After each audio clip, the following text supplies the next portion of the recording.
It was late October when I finally decided to take a break from work and rent out a small, isolated cabin in northern Minnesota. I needed to get away from my job, the constant noise of the city, and my phone ringing every 5 minutes. I was mentally drained.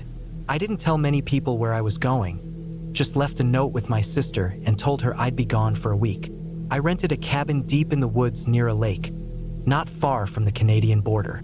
The pictures online made it look perfect, simple, wooden, quiet, and surrounded by nothing but trees. When I arrived, the air was cool and the sky was overcast. The drive from the nearest town was rough, with the last few miles just a dirt road that looked like it hadn't been used in years. The cabin was exactly like the pictures, maybe even better. A small dock led out to the lake, and there were no other houses or cabins in sight. It was completely quiet except for the rustling of the wind and the occasional bird. There was no cell service, no Wi-Fi, no landline. That was part of the appeal. I unpacked the essentials first: canned food, bottled water, a flashlight, extra batteries, a propane heater, matches, and a couple of books. The cabin had a small fireplace too, so I made sure to bring some firewood in from the stack outside. The inside of the cabin was just one open room with a bed on one end, a small kitchen area, a table, and a couple of chairs. The bathroom was an outhouse about 20 yards out behind the cabin. I didn't mind. I was ready for the solitude. The first night, I lit a fire and sat on the front steps watching the lake. The sky was cloudy, but I could see the reflection of the moon rippling in the dark water. I listened to the sounds of the forest and let my thoughts settle. It felt good to not have anything to do, to just be alone for once. I went to sleep early and slept straight through the night. The next day, I walked around the woods a little. I followed a few game trails, saw some deer tracks, and even a fox in the distance. There were no signs of people anywhere. I came back to the cabin, made a simple meal, and sat by the lake again. Everything felt perfect, but that night, something started to feel off. It was just after midnight when I woke up. I thought I heard something outside. It wasn't loud, just a crunch of leaves, like someone stepped on them. I figured it might be a deer or a raccoon, so I stayed in bed. But then I heard it again, closer this time. I sat up and listened. There was no other sound. The fire had gone out, so the cabin was cold and dark. I grabbed my flashlight and shone it out the front window, but I didn't see anything. I checked the back window too, still nothing. I went back to bed, telling myself it was probably just an animal. The next morning, I checked around the cabin. The dirt around the porch showed what looked like boot prints. At first, I thought maybe they were mine, but the size looked bigger than my boots, and I hadn't walked around the back of the cabin. I tried to ignore it. Maybe a hiker or hunter had passed through. I didn't like it, but I wasn't ready to panic. That night, I made sure everything was locked up. I put a log in the fire, turned off my flashlight, and climbed into bed with the firelight dancing on the walls. I tried to sleep but couldn't. I kept hearing small sounds, twigs snapping, leaves moving. Just little things that were easy to ignore until you couldn't anymore. Around 2 a.m., I heard 3 distinct knocks on the front door. Not a loud bang, but firm, like someone using their knuckles slowly. I froze in bed. My breath caught in my chest, and I didn't move. The knocking didn't happen again. I got up slowly, turned on my flashlight, and pointed it at the door. Nothing. I stayed up the rest of the night, sitting in the chair with the flashlight in my lap, trying to make sense of it. I kept telling myself maybe it was something falling against the door, a branch maybe, but deep down I didn't believe that. The next morning I checked the door. There were no marks, no sign of anything unusual. I walked around the cabin again, this time going deeper into the woods. That's when I found it. About 50 yards from the cabin, I saw what looked like a torn-up sleeping bag and some broken camping gear scattered around a small clearing. It was all dirty and weather-worn, like it had been there for a while. But what caught my eye was the rusted knife stuck into a tree stump in the middle of the clearing. That didn't feel right. It looked like someone had left in a hurry and never came back. I went back to the cabin and tried to act like everything was normal. I made some coffee, ate a little, and tried to read, but I couldn't focus. I kept thinking about the sleeping bag, the gear, the knife, and the knocking. That night I didn't sleep. I I stayed by the fire, flashlight in hand, and kept the front window open just a little so I could hear better. It was around 3 a.m. when I heard something move outside again, right behind the cabin. Then I heard footsteps, slow and careful, as if someone was trying not to be heard. I moved toward the back window and held my breath. There was nothing at first, then a shadow moved between two trees. I couldn't see clearly, but it was a person. I was sure of it. I stayed up until morning.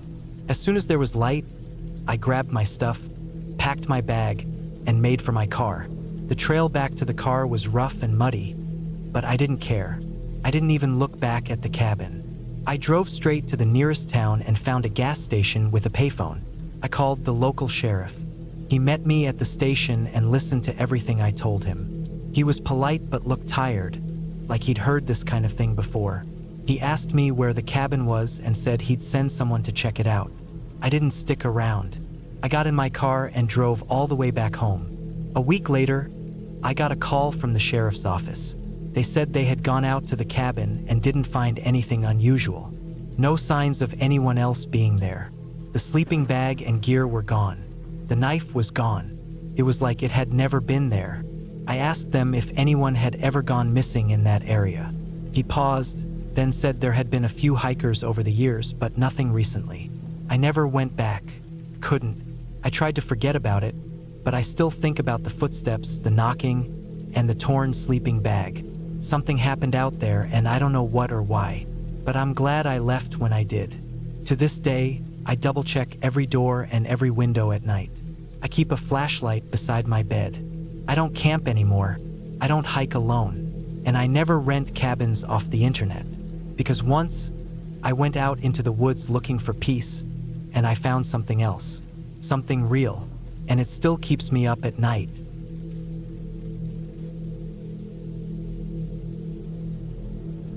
It was the fall of 2021 when I decided to take a break from everything and rent a cabin deep in the woods of northern Minnesota. I'd been dealing with burnout from work, sleepless nights, and the constant noise of the city. I needed something quieter, away from people, traffic, and everything else. A friend of mine had once mentioned this small, off-grid cabin owned by a retired forest ranger. It wasn't listed on any site. You had to know someone to get access. After a few calls, I got the number of the guy who owned it. A week later, I had the key and directions. It was about a 5-hour drive from my apartment. I left early in the morning, just as the sun was rising. The highway slowly turned into a winding 2-lane road, then a gravel path that ran alongside a thick stretch of pine trees. The deeper I drove, the less I saw signs of people. By the time I reached the turnoff leading to the cabin, I hadn't seen another car in over an hour. The last stretch of road was barely wide enough for my SUV. Branches scratched the sides of the vehicle as I crept forward. The cabin finally came into view. It was smaller than I expected, made of old timber with a dark metal roof and a front porch that looked like it would collapse if you leaned on it too hard. There was no power line running to it, just a big metal barrel out back for burning trash, an old hand pump well, and an outhouse about 30 feet into the trees.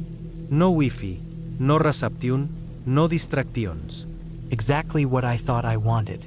Inside, it was even more basic. One room with a small cot, a wood stove, a chip table, and a few shelves stocked with canned food. The floor creaked every time I stepped. There was a faint smell of mold and old wood. A note on the table said, "Keep the door locked at night. Don't leave food out. Bears." I spent that first day chopping some firewood, unpacking, and getting used to the silence. At night, the forest felt like it had its own heartbeat. The sound of owls, the rustle of leaves, and the distant cracking of twigs filled the air. I fell asleep quicker than I expected, the warmth of the wood stove making the small cabin feel almost cozy. The second day, I woke up early, made some coffee on the propane burner, and sat outside on the steps. There was fog hanging low between the trees. The air was so cold, and still it felt like everything was frozen in place. I decided to take a hike. I had a paper map the cabin owner left behind, showing a few trails nearby.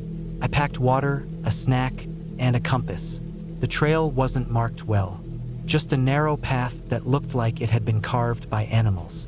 I followed it for about 2 hours, cutting through dense woods, stepping over fallen logs, and ducking under low branches. I didn't see anyone, not even a squirrel. At one point, I thought I heard footsteps behind me, but every time I turned around, the forest was empty. It made me uneasy, but I told myself it was probably a deer or something. By early afternoon, I started making my way back. That's when I realized I couldn't find the path I came in on. Everything looked the same: trees, rocks, brush. I pulled out the compass and tried to follow the direction I came from, but after another hour, I was still lost. I didn't panic at first. I had supplies and daylight, but as the sun began to drop, the cold set in fast.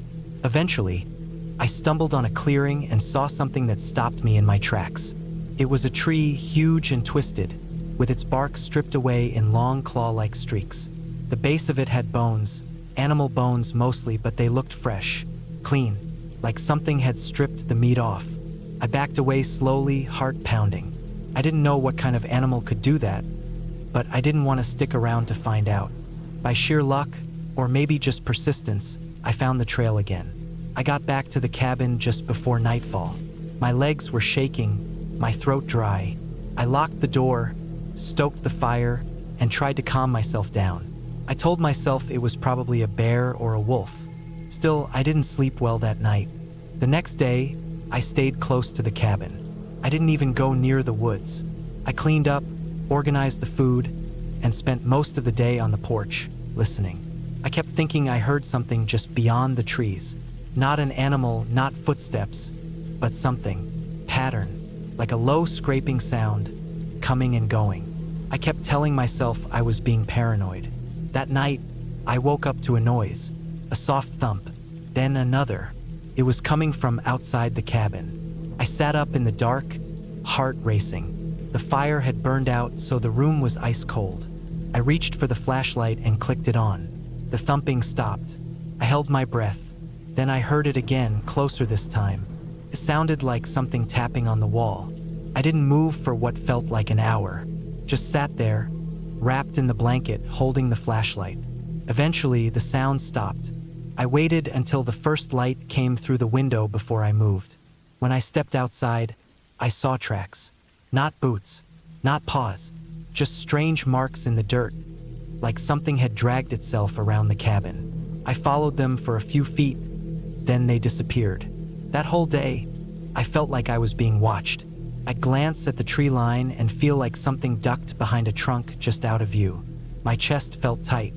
I wanted to leave, but I also didn't want to walk that road alone with whatever might be out there. I told myself I'd leave first thing in the morning. That night, I didn't sleep.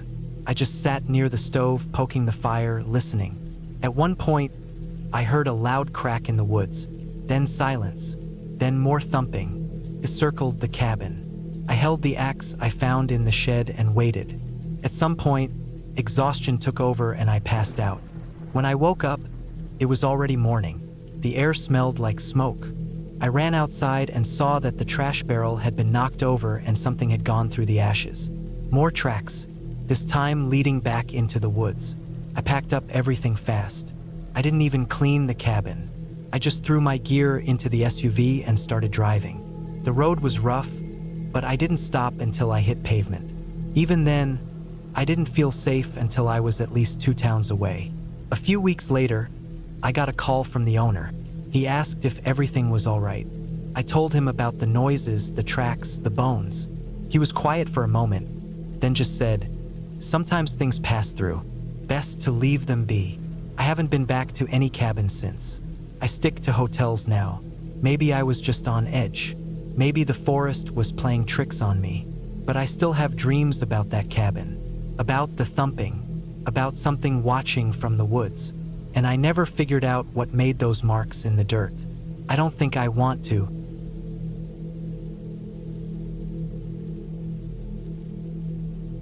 It was the first week of November when I decided to get away from everything. My job had drained me, and the city noise never really gave my mind any peace.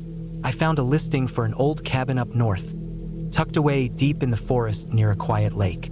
It wasn't anything fancy, no Wi-Fi, no cell signal, no neighbors for miles. Just a simple wooden structure with a roof that looked like it had taken some beatings from years of snow and wind. But it looked strong enough to last me a week or two, and that's all I wanted. I packed up my SUV with enough food to last 2 weeks, some clothes, a few books, my old camera, and a couple of notebooks. The drive took nearly 6 hours, the last 2 of which were spent on a narrow, winding dirt road. Trees pressed in from both sides, and the sky above was just slivers of blue through the branches. I remember how the tires crunched over fallen leaves and how that sound eventually replaced all others. When I finally reached the cabin, the sun had already dipped low in the sky, casting long shadows across the clearing. The cabin was smaller than I expected but looked sturdy. It had a small porch, a single main room with a fireplace, a little kitchen with an old gas stove, and a bedroom with a mattress that sagged in the middle. The place smelled like dry wood and old dust, but it felt peaceful.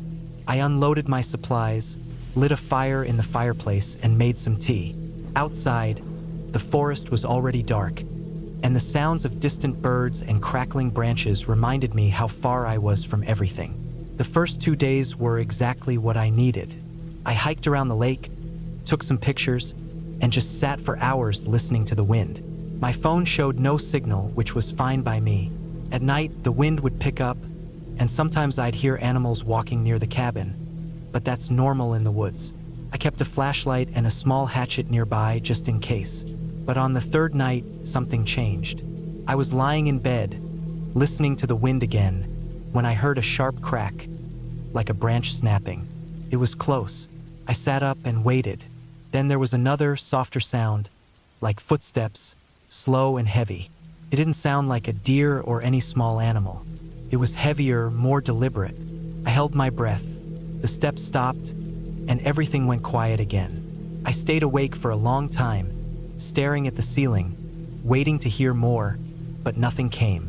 The next morning, I stepped outside and walked around the cabin. About 20 feet into the woods, I saw tracks. Not boot prints or shoes, just indentations in the ground, like someone had been walking barefoot through the forest. The ground was cold and slightly damp from the morning dew, and whatever made those tracks had come from the trees and walked right up to the cabin before turning back. I didn't see any claw marks or animal prints, just wide, flat prints. That day, I stayed closer to the cabin. I kept the fire going and brought a chair onto the porch so I could sit outside while still watching the woods. Nothing happened during the day.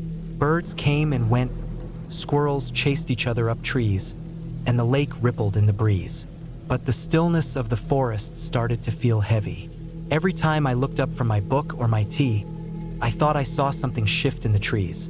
Just shadows, just movement, but nothing I could ever focus on. That night it rained, lightly at first, then harder as the wind picked up. I kept the fire going in the fireplace and tried to sleep. Sometime after midnight, I woke up to the sound of something tapping against the window. Not like rain, more like knuckles. Steady, slow, like someone gently knocking. I lay still and listened. Tap. Top. Top. I waited. Then it stopped. When I got up in the morning and checked, I saw smudges on the glass, like fingerprints, long, narrow prints, the kind you don't leave unless you press your hand flat against the glass. I felt something turn in my stomach.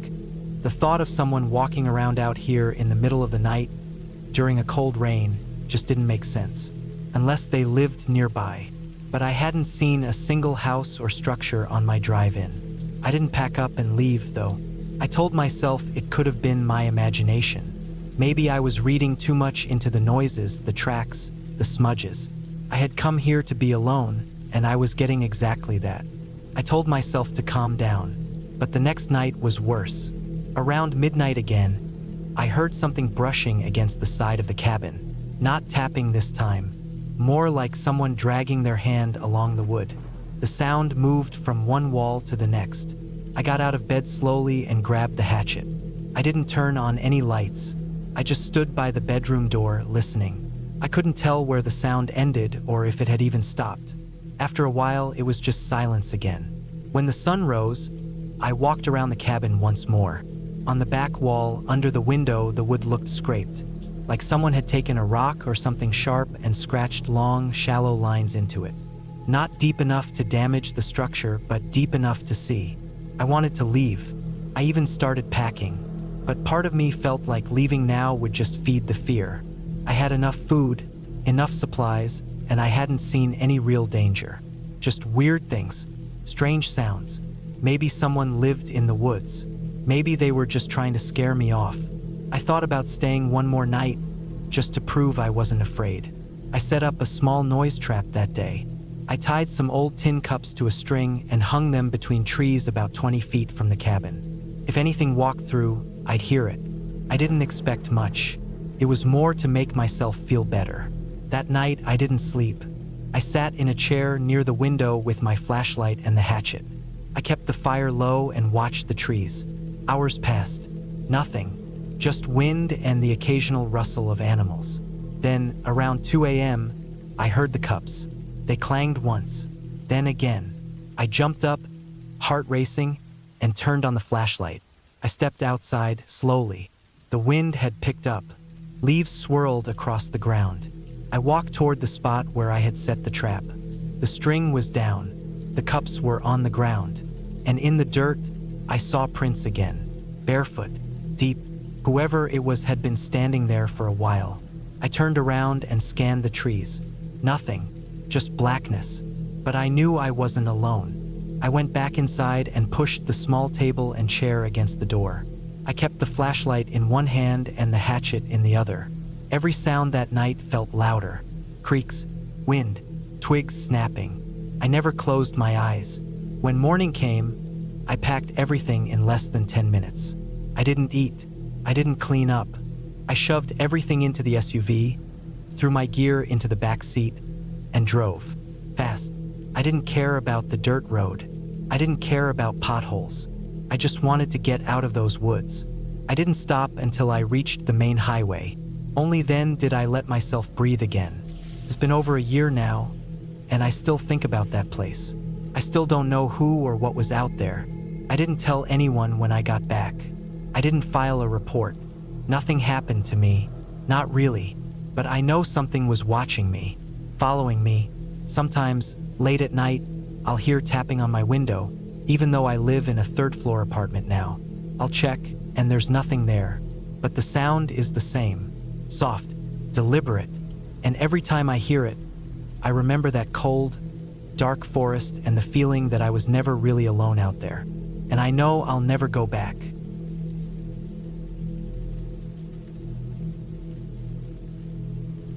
It was supposed to be a quiet break. I had been working non-stop for almost a year, and my body was starting to show it.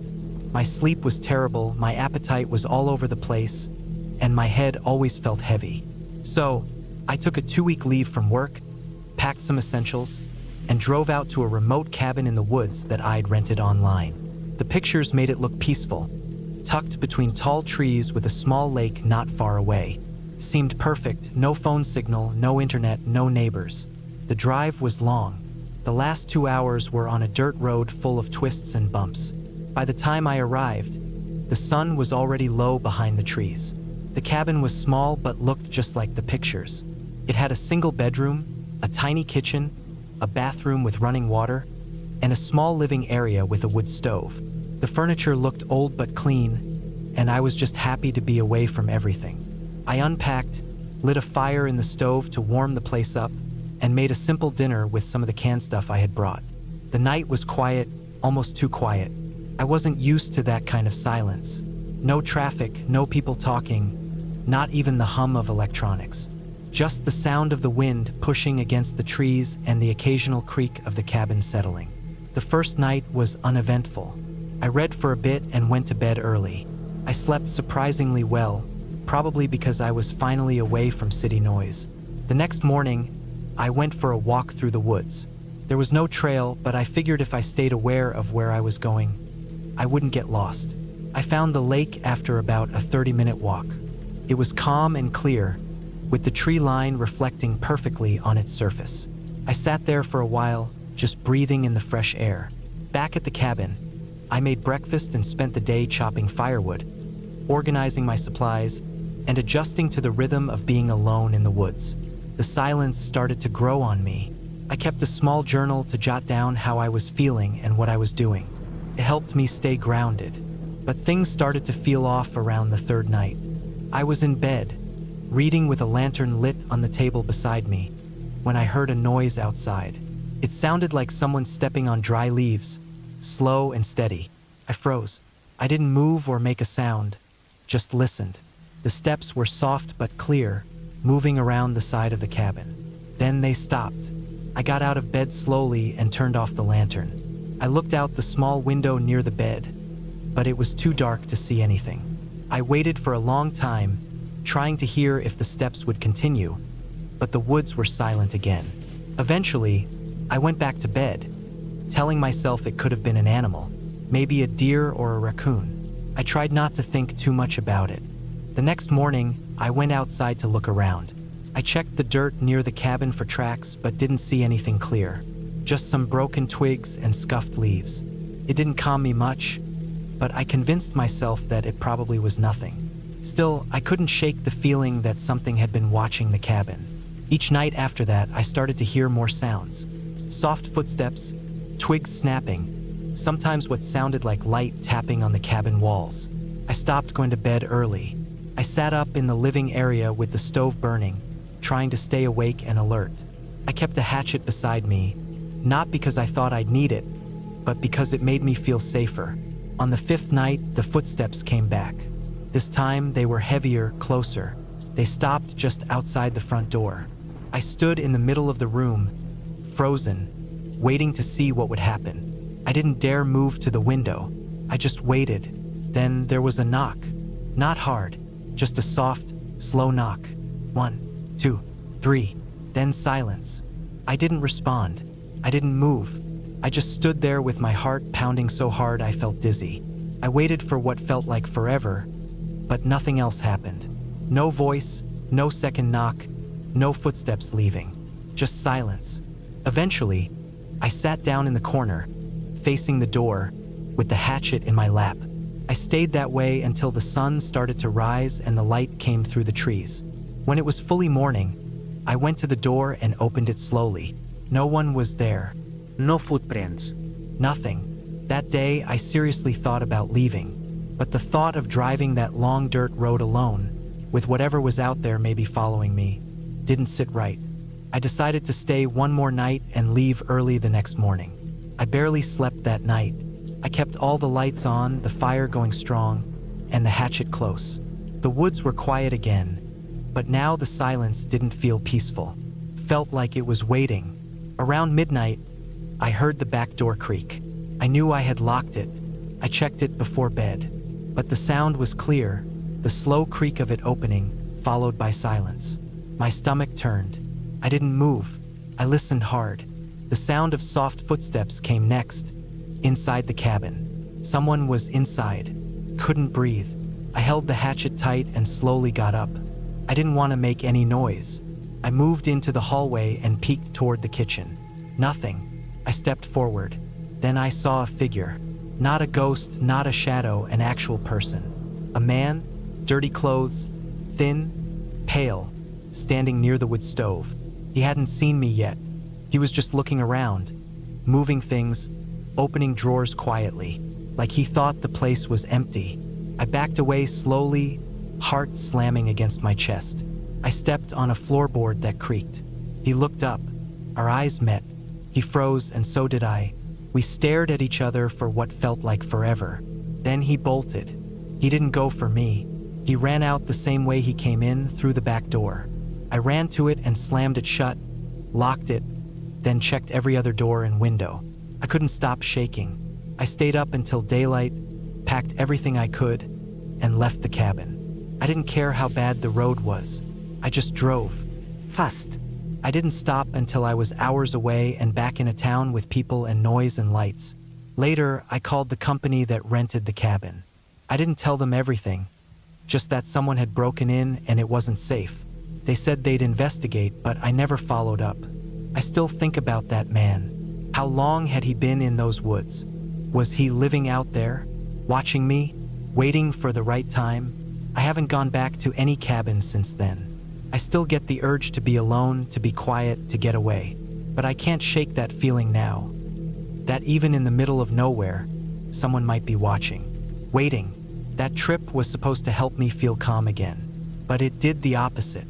It reminded me how vulnerable we really are, especially when we think we're alone. No ghosts. No fairy tales, just real people, real silence, and the real fear that comes when you realize you're not as alone as you thought.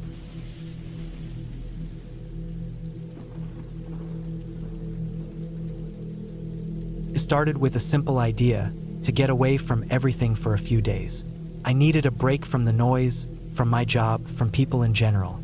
I booked a small, off-grid cabin deep in the Appalachian Mountains, far from any main road. It was listed as a hunting cabin, but the owner said it was fully equipped with a stove, wood fireplace, a small generator for lights, and a well out back for water. There was no cell signal, no Wi-Fi, and no distractions. That was exactly what I wanted. I drove up on a Thursday morning in October. The air had already started to turn cold, and the trees had shed most of their leaves. As I went higher into the hills, the roads narrowed and turned to gravel. The GPS had already lost signal about 30 minutes before, and I had to rely on printed directions. The last few miles were rough, narrow trails of packed dirt cutting through thick woods. My truck bumped and rattled over rocks and roots, and at times I thought about turning back, but I had already committed. When I finally reached the cabin, it was nearly hidden behind a thicket of bare trees and brush. It looked old but solid. It sat on a concrete foundation with a small front porch and a single chimney poking from the roof. The front door creaked open, and the inside smelled of aged wood, cold ashes, and old fabric. There was one main room with a cot against the far wall, a wood stove in the center, a small table with 2 chairs, and some shelves lined with old canned goods. A door to the left led to a tiny bathroom, just a composting toilet and a curtain for a shower that I later learned just trickled from a tank gravity fed from rain barrels. There were no neighbors, no lights in the distance, no sounds except the wind through the trees. I unpacked my things, filled the stove with firewood from the stacked pile out back, and settled in. For the first few hours, it was peaceful. I read a book, cooked some canned soup on the gas stove, and sat on the porch wrapped in a blanket, watching the last bits of daylight fade. That first night, I had trouble sleeping. The woods made more noise than I expected. Every creak of the cabin or gust of wind sounded louder in the silence. I chalked it up to being in a new place. But around 2 a.m., I heard something that didn't fit. It was faint at first, like a slow, steady crunching of leaves. I held my breath. The sound came again, closer. Someone or something was walking around the cabin. There were no steps on the porch, no knock at the door, just footsteps in the brush. I stayed in bed, completely still. I hadn't brought a gun, only a hunting knife I kept next to me on the cot. I told myself it was probably a deer, maybe a bear, but the steps sounded too controlled, like they were deliberately placed. After maybe 10 minutes, they stopped. The next morning, I checked around the cabin. The ground was covered in dead leaves and twigs, and it was hard to make anything out. No clear footprints, just disturbed areas like someone had been walking in a wide circle. I tried not to let it get to me, told myself I was being paranoid. The second day was quiet. I went for a short hike, took some pictures, and tried to enjoy the solitude. But as the sun went down, I couldn't shake that uneasy feeling, like someone was watching me.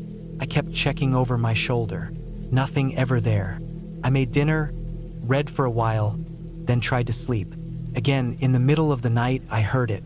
Footsteps, slower this time, closer.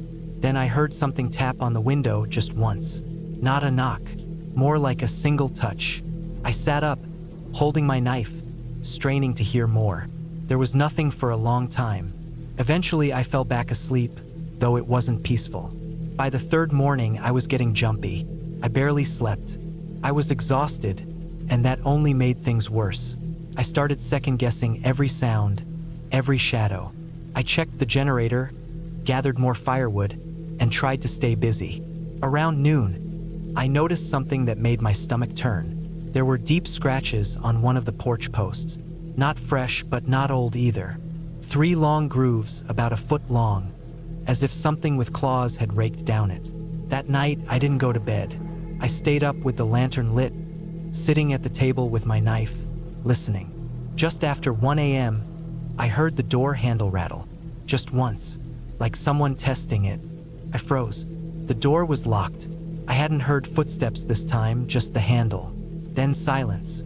I turned off the lantern and stood in the dark, watching the door. I waited for the handle to move again. Didn't.